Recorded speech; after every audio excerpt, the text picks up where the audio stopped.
Welcome back to the Handoff from Trusted Health. I'm Dr. Danny Bowie, Chief Nursing Officer of Trusted Health.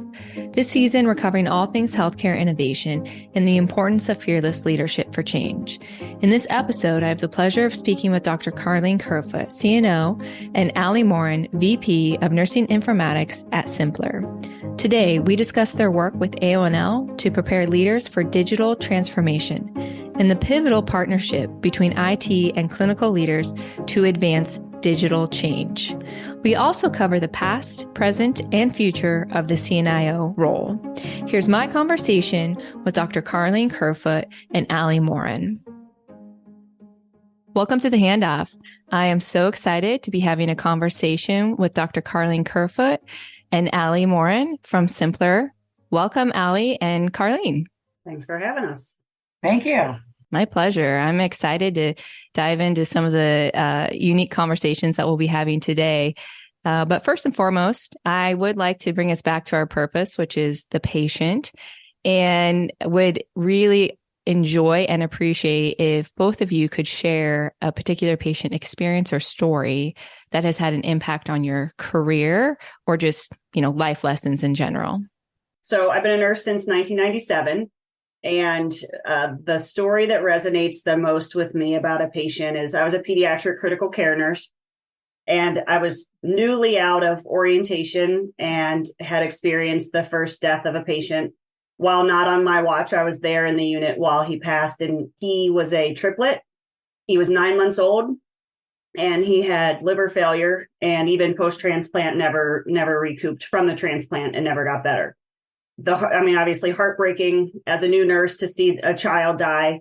But what I learned from it, probably more than just the tactical taking care of a dying patient, was watching the nurses who had been there for a long time take care of him and take care of him like he was their own and take care of them as if that mom was their sister. And the compassion and empathy that I learned about nursing from those nurses who had taken care of him for 9 months landed with me more than probably anything I've ever experienced in nursing since then. And as I think about your podcast and our work to do, which we have lots to do, it comes back to where are those nurses today? And what are our new grads? Who are our new grads looking up to learn those kind of nursing life lessons about how to take care of families and patients in their most vulnerable and horrible times. So again, it wasn't about, really learning the tactical, how do you take care of that patient as they're leaving the earth, but learning from the experience of others around me was the most impactful part of that. Yeah. Learning from experience or watching, that's something we read about, but you just don't see it. You don't internalize it until you see it and experience it. And that's a really wonderful call out of the compassion and empathy that is so necessary for healing and caring for people.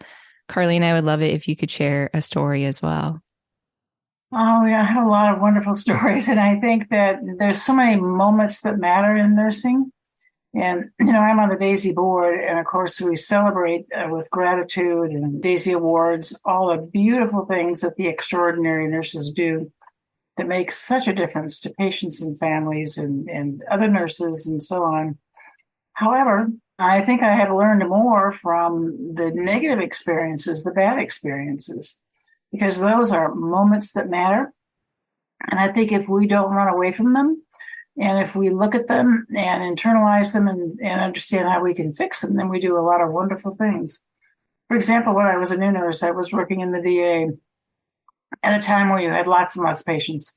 So I was changing shift. I walked by this patient's door, and he was, relaxed in his chair with his head back. He was about 48 years old or something like that. And I thought, I should probably go check on him because his head's back a little ways. But I had to get my meds out, and I ran around and did all that kind of stuff. The time I came back, he died. And he'd been dead probably from before the shift changed. Unfortunately, he left 8 children. And that just resonated with me for the rest of my life because I wanted to make sure that didn't happen to another patient and to another nurse. If you can look at that and say, how can we change the system so that won't happen? So we changed the system a lot in terms of having the nursing assistants go in more often and things that are commonplace today. But I resonate very much with the moments that matter and the ones that are negative and can really kill your soul unless you say, okay, we're going to run right into this, so we're going to figure out how to fix it.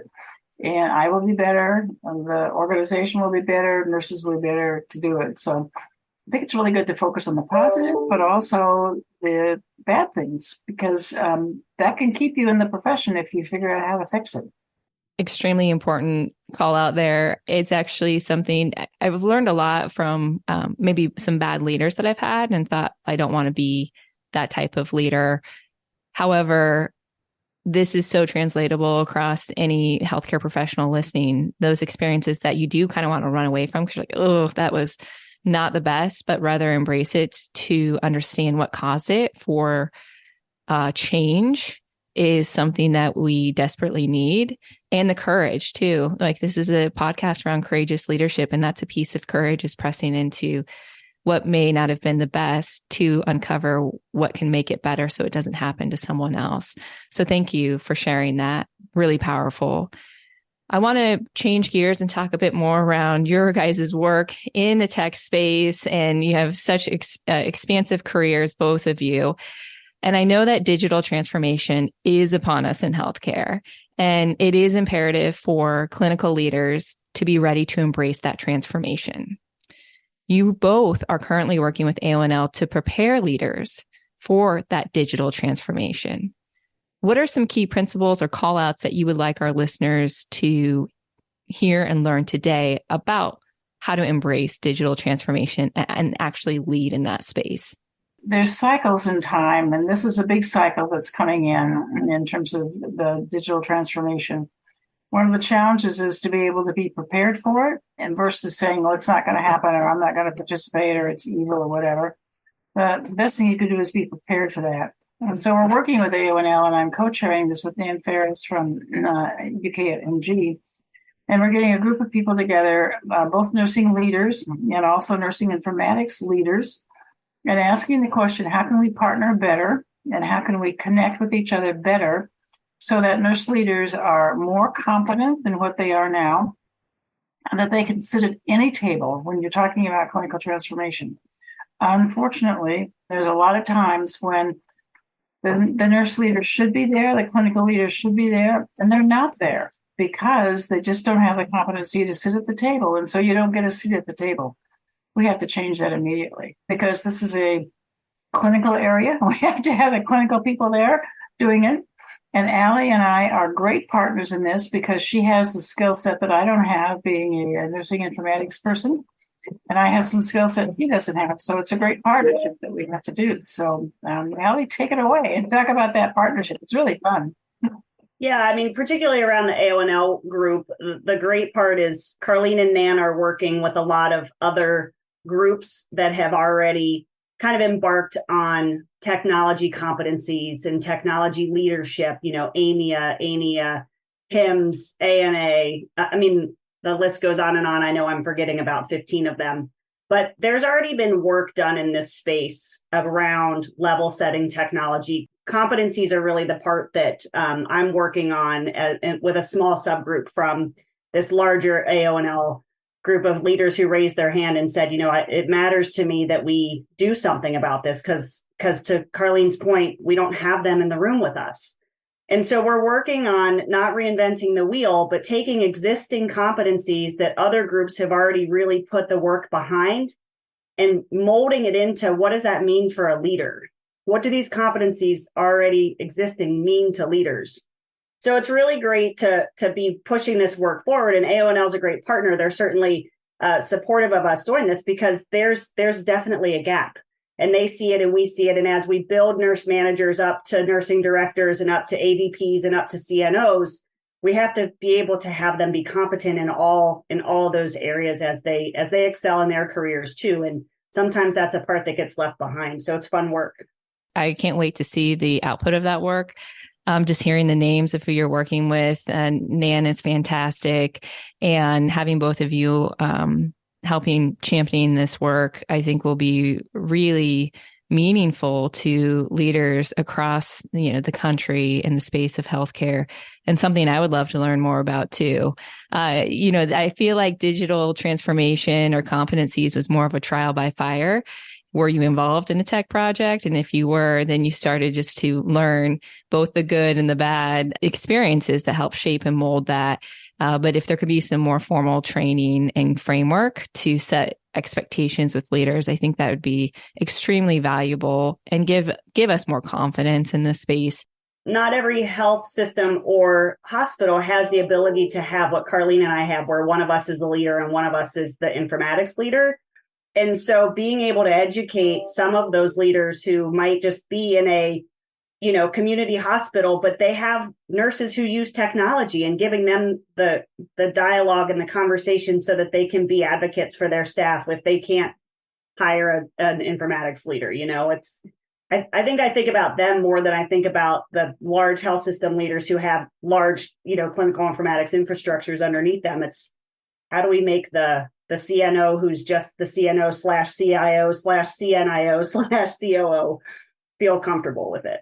That's a really good call out between resourcing and rural versus metro, large academic versus community, and the differences of the resourcing associated with that and structure to take on some of these, the transformation, the change that's needed. You recently conducted a survey in partnership with Chime, and I would love it if you guys could share some results or key takeaways or any ahas that came out of that survey. And this is our second annual survey with Chime, and there's some interesting things that happened. For example, that workforce and workforce shortages now are number one concern of this population. It used to be finances. Of course, they kind of go together. And then we also had some interesting questions about, people in patient care and the people in IT and how they work together or don't work together or whatever needs to be done. And Allie, you want to talk about those results, the discrepancies there? Yeah, I mean, the key themes, and we're just getting the results back, and we're still in the analysis phase and not going to give away too much of our findings yet. But the themes are, to Carlene's point, workforce challenges, technical burden. How do we do a better job of not just putting technology in the space, but leveraging it and consolidating it? And then alignment. So, IT and clinical perspectives are definitely varied, and what IT thinks is a problem is not necessarily what the clinical respondents thought was a problem, and vice versa. Clinicians were speaking up about how hard it is to, support nurses, and IT didn't really feel like that was that big of a priority for them. So it's interesting the themes that are coming out around the two paths of priorities for when you break it down beyond just the overarching survey, but from the IT side versus the clinical side. So it kind of feeds into, again, Carlene and I's relationship and how important that is to have both the yin and the yang. Absolutely. And sharing the sneak peek, I can't wait for the results to come out to read through that. As I'm listening to some of your themes come through, they are kind of ahas, but also not surprising. I'm sure any nurse leader or any IT partner would be like, I think we work well, or maybe there are some discrepancies there.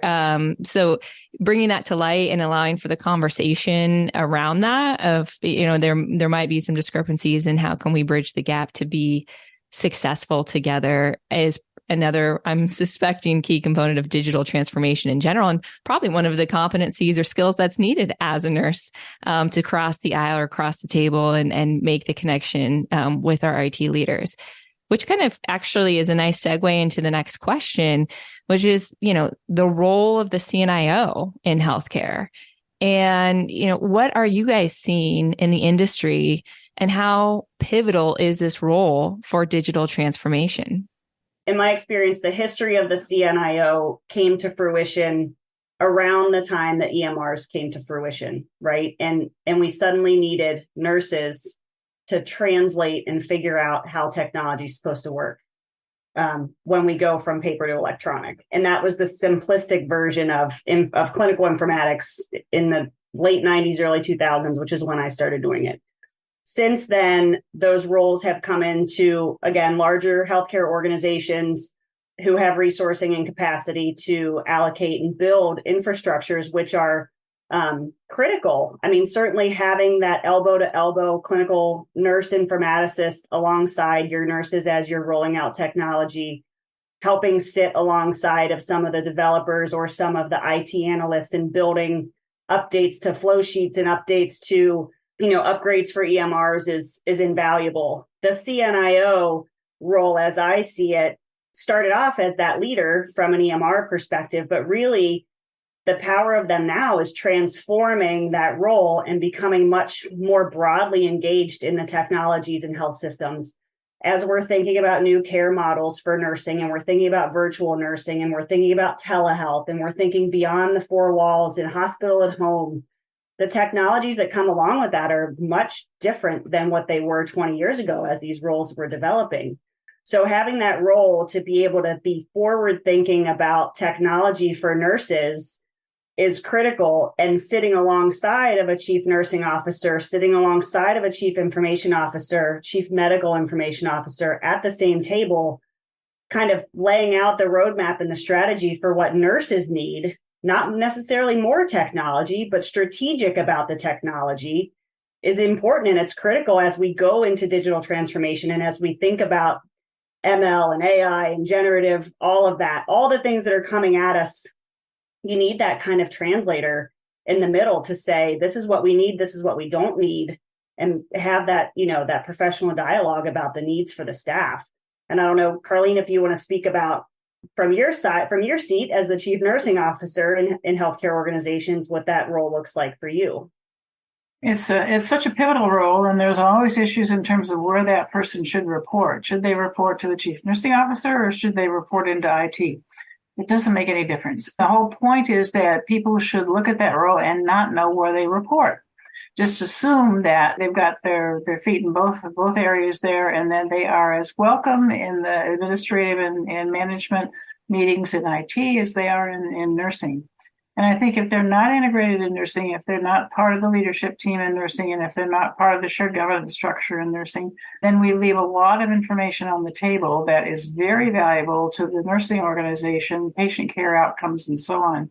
And ditto, if these people don't sit on the administrative and management teams in IT and bring in all that information, we leave a lot of stuff that it would be really much better to get together with patient care. So the point is, it's very good, but it's a partnership, and it really has to be an integrated partnership that you work together as one. And, between these two heads, you got one head. And if you don't have those, then you really can't do your job. It's really serious because especially with digital transformation, there's a lot of stuff coming down the pike, and you can't know it all as a chief nurse, but you can really lean on your resources in terms of nursing informatics to help you make those decisions and to really look in the future, because that's what nursing informatics people do. They look at the technology, they look at simplifying it, they look at what you need for the future. And that's a real good place to be, because if you just let IT buy the technology or just let HR buy the technology, it doesn't work. You have to have the users out there who know about the tech, know what they want, and to be able to articulate that. So it's a great partnership. The more we can do that, the better our healthcare systems are going to be. Another good call out, and marrying the clinical and IT. I really liked how you said, it's okay if you don't know exactly where they fit, because they're not supposed to fit in just one space. It's clinical and the IT space, and they're welcome in both. And that's going to help continue to bridge that gap and prepare for digital transformation.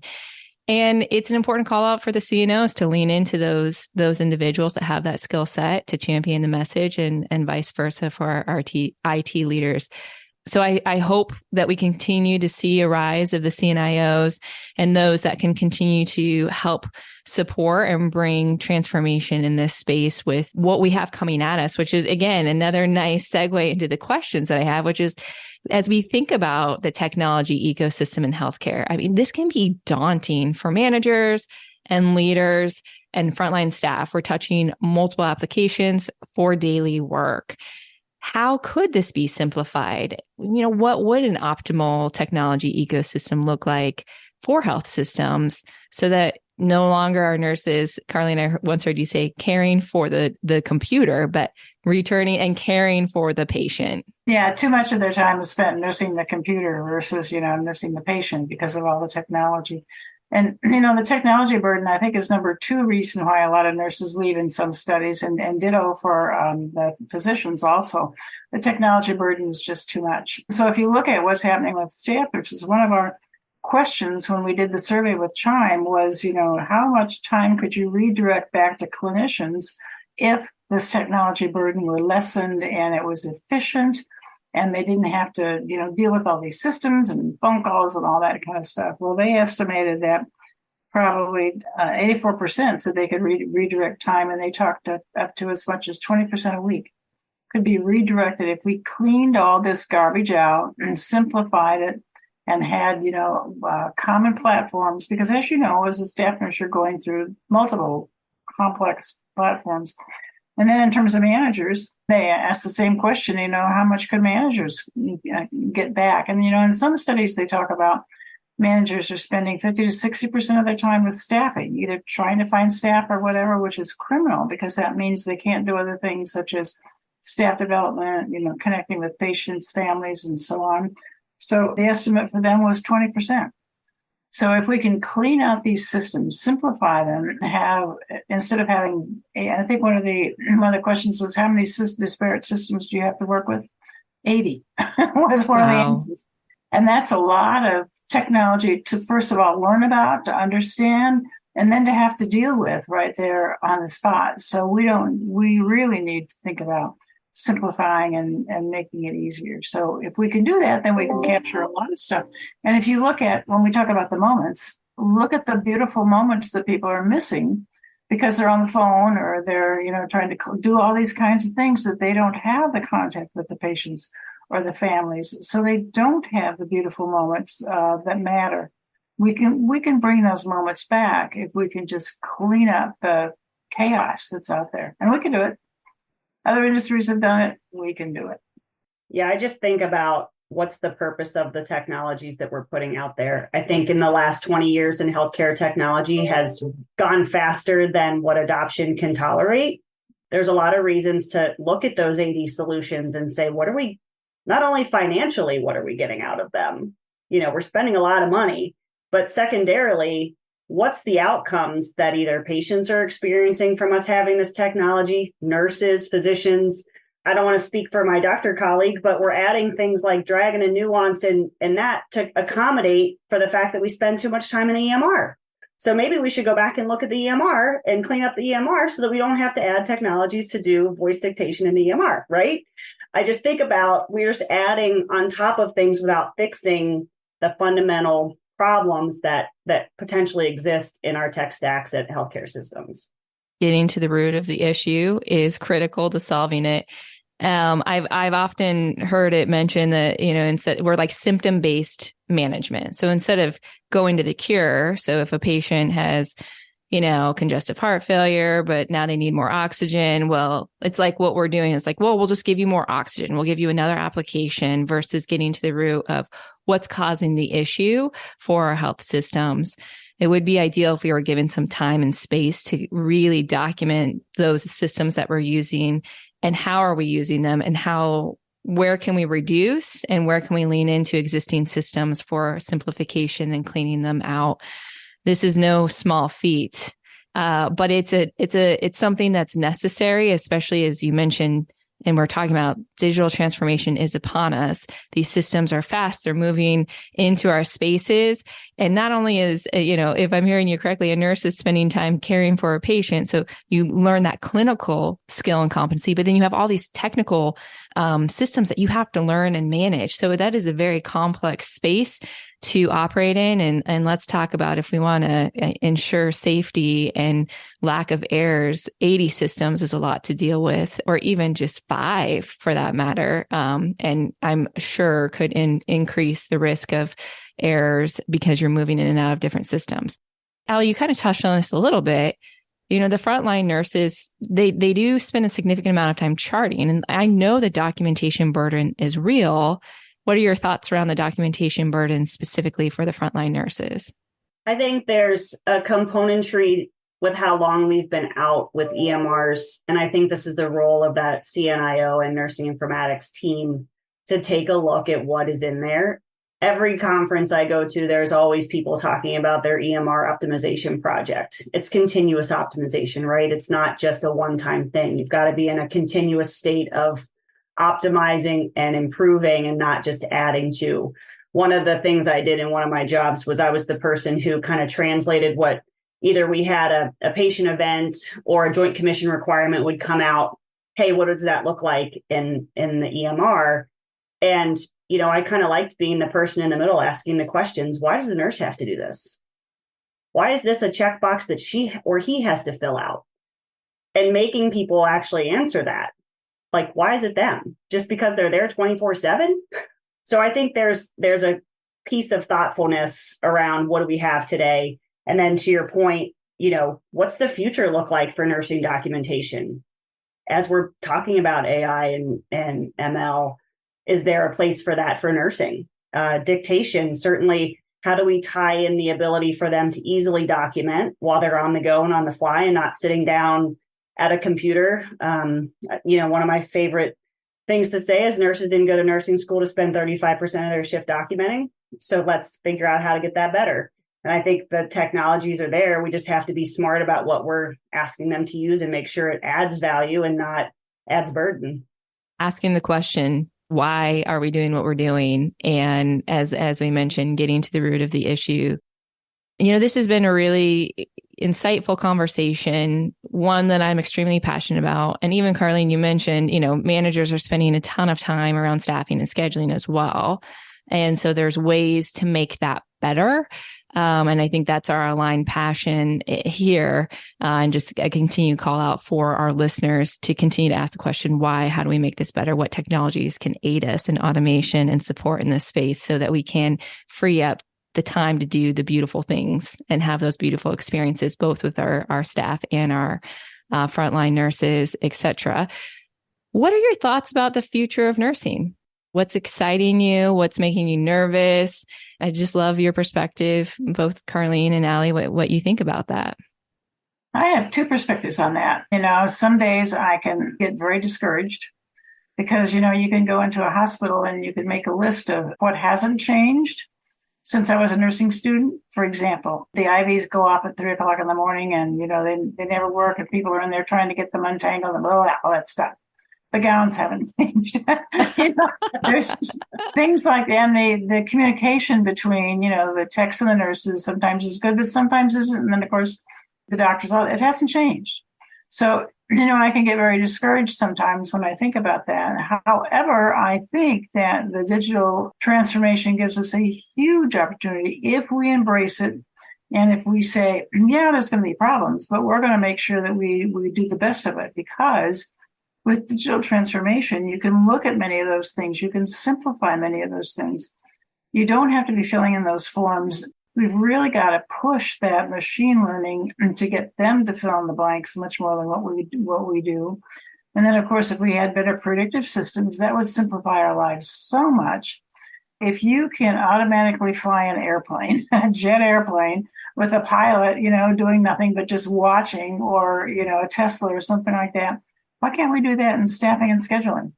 Why can't we just sit back and let the system look at the predictive, bring it in, look at the nurses you have, look at the patients, and then send it to you on a big silver platter and say, here, look at it. I get very excited when you think about those kind of possibilities, because that's kind of a watershed moment. It gives us another way of doing things. And without that digital transformation, we're still going to be doing things the same way we did when I was in nursing school. So this is a huge opportunity to embrace it, not be afraid of it, but to monitor it and never, ever let the human piece get out of it. So if we have better prepared nurses, better prepared nurse leaders who can guide and work in that area, man, we'll be great. But if we have nurse leaders who don't want to touch the digital stuff and say it's not their job or whatever, then it's very discouraging. So I think we've got a huge opportunity here, and I think we're going to step on it. I think we're going to do it right. I think the stars are aligned that it's going to be good. I think we're on the precipice of change as well, Carlene, and we have to be. And if we don't, do we have to have the conversation one more time around some of these things like staffing and scheduling automation? So I'm in full agreement there. Allie, share your thoughts on the future of nursing. Mine's a little more simplistic, and I get to watch it through the eyes of my nephew who's about to graduate from nursing school in about a couple months. And he is so excited about nursing. He always has been. He's just like, I can't wait to get out there and do my job. And for me, in my job and in my role, it's about making that runway smooth and easy so that he can go be a nurse that he's supposed to be and not deal with all this noise, not deal with short staffing, not deal with not hearing back about a job that he wants to go get, not hearing, all the noise that we know exists in nursing today. The purity of his excitement is what excites me. There are still people out there that just want to go be really good nurses, and we need to make it so that they can do that. Agreed. I love that you are, you bring the lens of the fresh, a new perspective and the excitement. I'm sure that we all felt in joining the profession, and that you're in a position to help solve it so that that excitement and joy and passion around why we enter the profession can continue and not get bogged down with all the noise around the work that we do, or the things that can take our eyes off the beautiful moments and the prize of caring for our patients and making connections with our nurse colleagues or, our care team that are so impactful. Where can our listeners find both of you? So if they have more questions about digital transformation, automation in staffing and scheduling, which I know, Symplr is a really great product that you guys are a part of today, how can they reach out to you? Well, of course, I'm at Symplr.com. And then also my email is kkerfoot@Symplr.com. And Symplr is spelled Symplr. Got it? Symplr. Symplr. So I'd be glad to take any questions or any thoughts or challenges or anything like that. It's fun to have that kind of dialogue. Yeah, I'm at amorin@Symplr.com, or I'm on LinkedIn. I'm on social. I also welcome dialogue and conversation about all things digital transformation and technology. I try to be as much of a sponge as possible and learn from others as much as possible. So it's really about not just what can I share, but what can you inform me about that I might not have insight into today. There you have it. Two leaders who are telling the listeners, we want to hear from you. And in fact, we're okay if you want to challenge some of the things that you're saying or you have a different perspective, because that adds to the depth of the way that we can solve these issues and problems. We often have one final question where we ask our guests to hand off to our listeners, a piece of advice. It can be anything. Allie and Carleen, I would love it if you could share with our listeners today a final handoff that you think is important for them to take away from this conversation. Well, I think it's a profession because, we are so scientific and we are so risk averse, and we're afraid if we change, we're going to kill patients. Consequently, we always say, no, it's not good enough, or whatever it happens to be, which is good. But on the other hand, it holds us back a lot because there's a lot of things that we can do that doesn't kill patients. In fact, that makes patient care even better. So I would challenge people to say, yes, let's look at it, versus say no. And I think the more we say, yes, let's look at it and then make a decision, versus automatically cutting it out right now and just saying no, that holds us back a lot. So my suggestion is let's get to yes and look and check, and we can say no later, but let's say yes first. My handoff to you is, we know, and this is from my technology lens, we know that we're asking you to do a lot. We see that we're asking you to do a lot. We're seeing the results of that in the research and in the findings and in the studies that you're telling us you have too much on your plate. We hear you.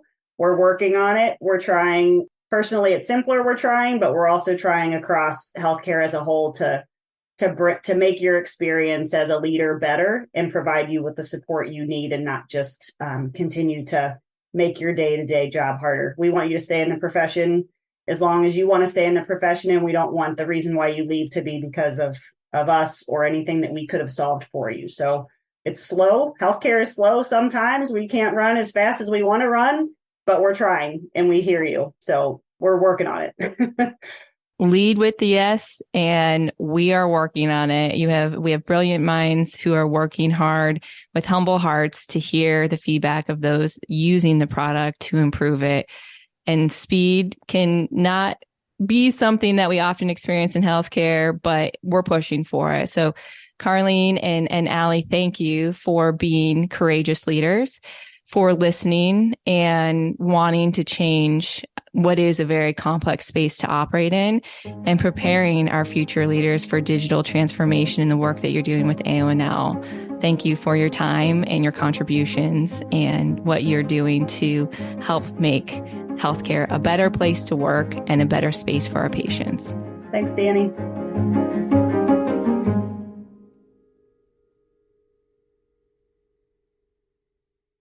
Conversation about all things digital transformation and technology. I try to be as much of a sponge as possible and learn from others as much as possible. So it's really about not just what can I share, but what can you inform me about that I might not have insight into today. There you have it. Two leaders who are telling the listeners, we want to hear from you. And in fact, we're okay if you want to challenge some of the things that you're saying or you have a different perspective, because that adds to the depth of the way that we can solve these issues and problems.